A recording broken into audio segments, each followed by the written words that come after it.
Good morning, everyone. I'd just like to meditate with you for a few moments about what it means to have life without the Holy Eucharist. I know for so many people, Holy Communion is the center of our connection with Jesus. Obviously, the Second Vatican Council teaches it's the source and summit of all the life and mission of the entire Church, and we are truly a Eucharistic people. And for so many of us, daily Mass and Eucharistic adoration are the ways that we just fill our lives with God's presence. And to have that ripped away by the current circumstances is truly a painful moment. So what does it mean? How can we understand this? First of all, what I've told all my parishioners is we should never, ever, ever take the Holy Eucharist for granted again after this. Sometimes you say, I'm going to go on a vacation, and, it's just not going to be possible to get to Mass. Stop. You know what? When you go on vacation, you want to make sure there's a hotel that has a bed and running water, and that they're going to be able to have meals and all of that. Don't just look after your physical needs, look after your spiritual needs. When you travel, make sure you can still get to Sunday Mass. Let's never take this for granted again. Then also, things like just, we spend Sunday as checking the box, having gone to Mass, but then the rest of the day we do whatever we want. No, let's make Sunday a real day that we keep holy. The whole day we keep holy because it's the Lord's day, not our day. And it most certainly is not a preparation day for Monday, where Friday, Saturday become the fun time, and then Sunday the chores and getting everything ready for the grind of the work week.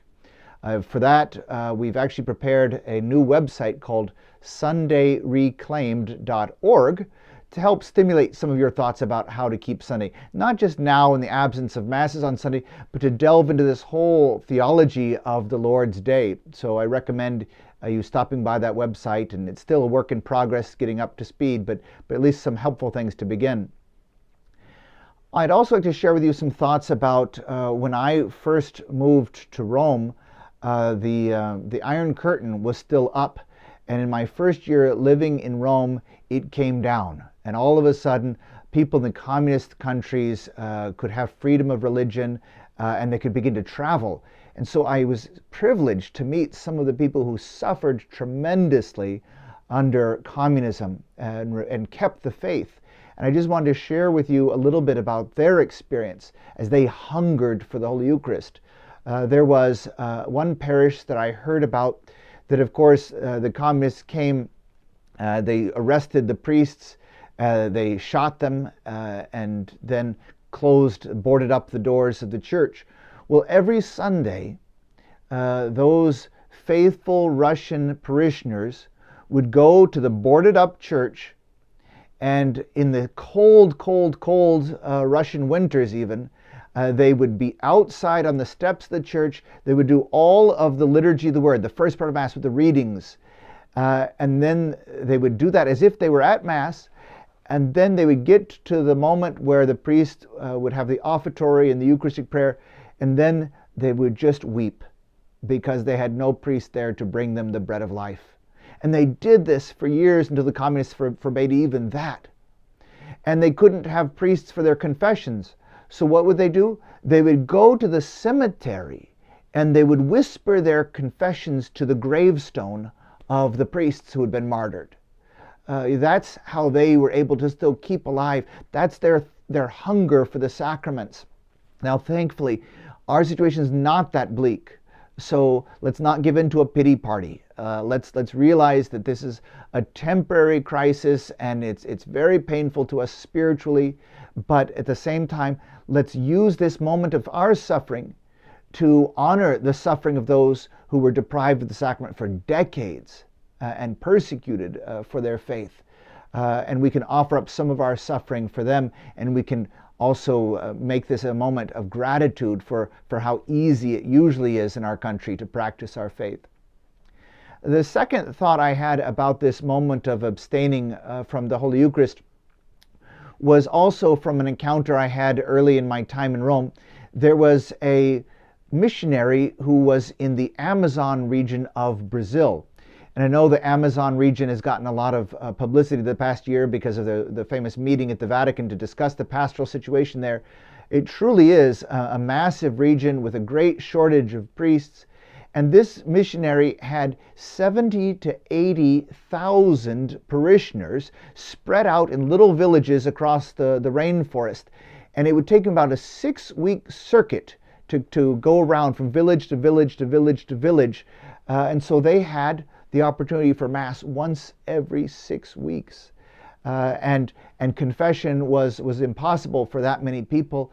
And so there was always general absolution and the like. But to think about that reality, when you and I complain about the priest shortage here in America, it's nothing compared to certain other realities. So let's let this moment of being deprived of public masses have us enter into solidarity with the people who are regularly deprived of the life of the sacraments because of the lack of priests, including our own U.S. military. There's a very great need in the military for chaplains, and so people will go, our soldiers, our sailors will go months and months and months without the sacraments because of the lack of military chaplains. So let's redouble our prayers for vocations here in our own country, but also in the particular situations throughout the world where there's a great shortage. The other thought that comes to my mind is a person that I knew who was actually a friend of my parents. And sadly, she was in an abusive marriage. Her husband was an alcoholic, and she eventually had to get away from the unhealthiness. But someone gave her some bad information at that point and told her that an annulment, a declaration of nullity from the church, was only possible if you had $10,000. I have no idea where that misinformation came from. But it's a reminder to all of us, never believe hearsay, especially in important things. Go straight to the source, go straight to the church and ask the questions, do your due diligence, do your research. I get this all the time when parishioners come to me because they read something in the newspaper. Don't believe what the media says. Go to the church. What does the church say?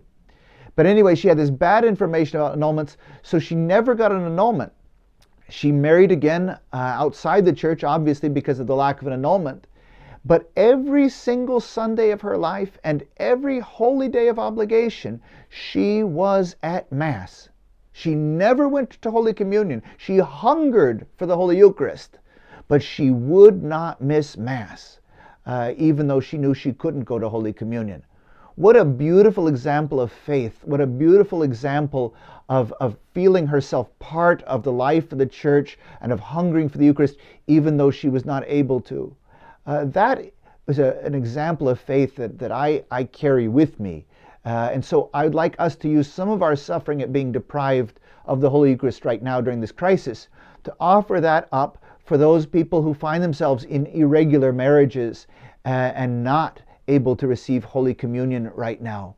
That the Lord's grace might still come to them, that they might be led to explore the option of a declaration of nullity for their prior marriage and getting their current situation blessed by the church. Let's offer some of our suffering up for them and for the healing of their relationships and receiving the Lord's blessing so they can go back to Holy Communion. These are just a few of the ways that we can use the pain of this moment to put it in perspective of the wider situation of the universal church, but also to offer up our sacrifices, our suffering for those around us. God bless you.